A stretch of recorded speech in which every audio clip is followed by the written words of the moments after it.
Hello, everybody. This is Tim, and today I want to talk about deities, gods, and philosophies in RPGs. And just, I don't know, just some random thoughts I'm just going to throw out there and see what you guys think.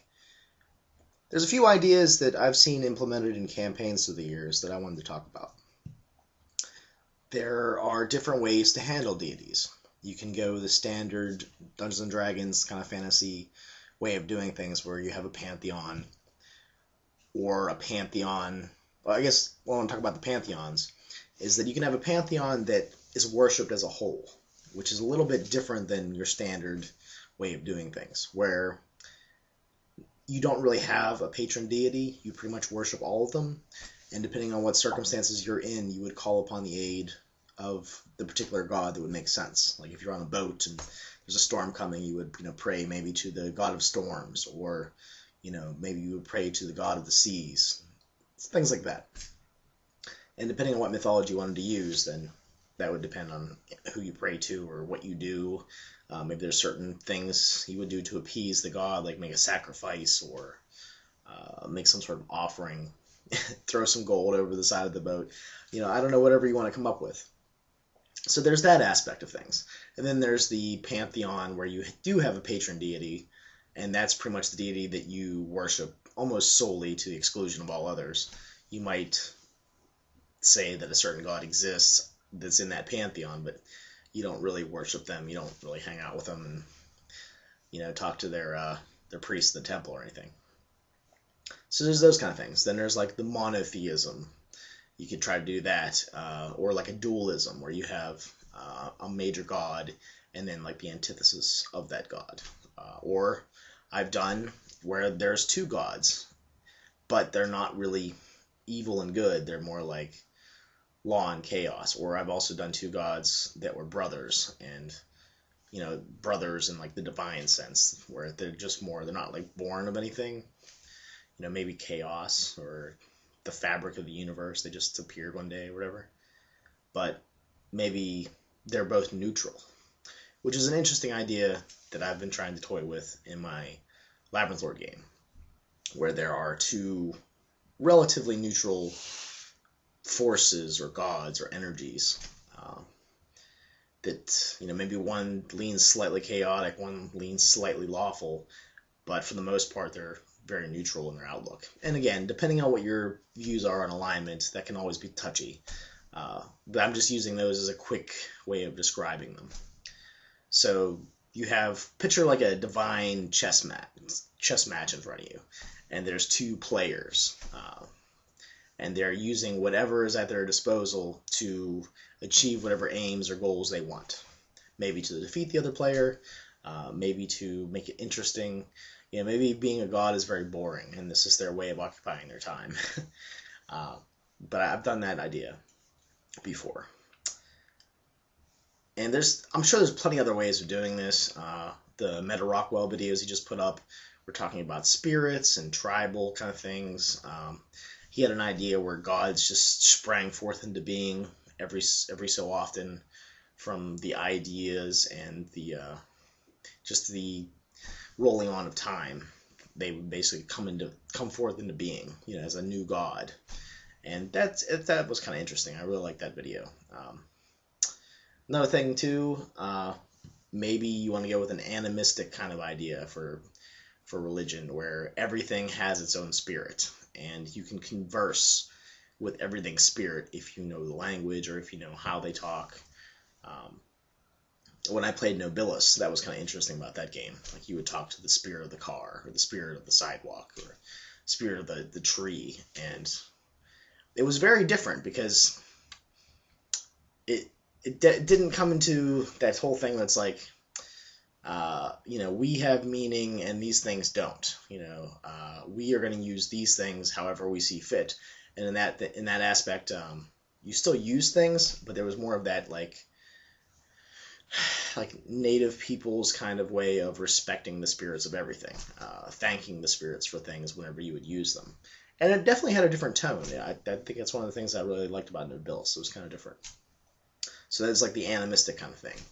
And then you can even go even a little bit stranger maybe, where philosophies have power. just the belief and thought itself seems to reverberate through existence. Whatever. If you really hold on to that strict, belief, and it's really ingrained in you, it gives you some sort of power. And I played a war cleric once that didn't really worship any gods of war, but he just believed in the certain philosophies, how to go about doing things, the belief of self-improvement, things like that. I quoted a bunch of Sun Tzu, The Art of War, because that was kind of fun. I was a little disappointed in that book, but it was still very interesting to have those things to quote and use in the game. So you have philosophies, gods, and I'm sure there's plenty other ways of going about doing things. You might even have a sort of campaign where maybe the characters themselves are gods. Maybe gods that don't really know what they're doing yet, or they're very young, or very inexperienced and don't have a lot of power. Maybe that's the arc of the campaign, is ascend to the heavens. Maybe you need to do certain things like build temples or build followers and believers to give you power. And that's another area that I wanted to talk about. You could have, this is very much like a top-down method of world building, if you're coming up with a setting, because we're talking about gods and deities and cosmological concepts. But if you can either have gods that have existed before reality, where they existed and then, or maybe they're outside of space-time, something like that, some parallel dimension, and they go about creating things, and by creating things they get power, or they worship them, and somehow they're trying to direct how things are working, or maybe there's fate involved. So it's basically God first, everything else afterwards. And then there's the other idea, like AC/DC, like who made who, where something happened. Existence has always been here, or it started up spontaneously a while back, and the course of natural events, whatever the laws of the heavens and the cosmos is, a race of being came into being that had enough intelligence to ask questions, to notice things, to come up with reasons for things, and then later find out that maybe those reasons aren't really right, so they have to come up with new reasons.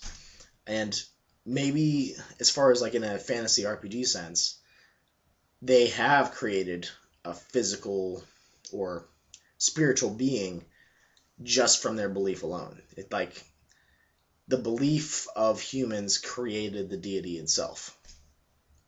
So that is an interesting idea, and I played in a campaign once where that was the case. It really gave you motivation as a player to spread the belief of your deity, because the deity's power really rested in the fact of how many believers it had. If a god lost all of its believers, it essentially would become like a level 0 deity, where there's a few, I can't think of the name of the cartoon right now. I can't think. Giants in the Playground is the guy that puts it out. I really can't think of it. Order of the Stick, that's it. Where they have Banjo the puppet, the bard, and he starts a cult, and it starts to get power, and I always thought that was kind of funny. But that's the idea. It's just that you can make a deity, and the idea that the number of worshippers you have gives it power and elevates it in status. So you can use that idea. So, if a deity has a lot of worshippers, it's like the top dog of that pantheon at that point in time. But if those worshippers die via war, plague, or a new deity comes in and is in all the rage, people are converting to it, it loses power in the rankings of the pantheon, essentially. So instead of having the father of the gods that was before all the other little minor deities, it could be something that's in flux, something that changes depending on what is going on in the setting, who believes what, how vicious the different religions are about acquiring new members.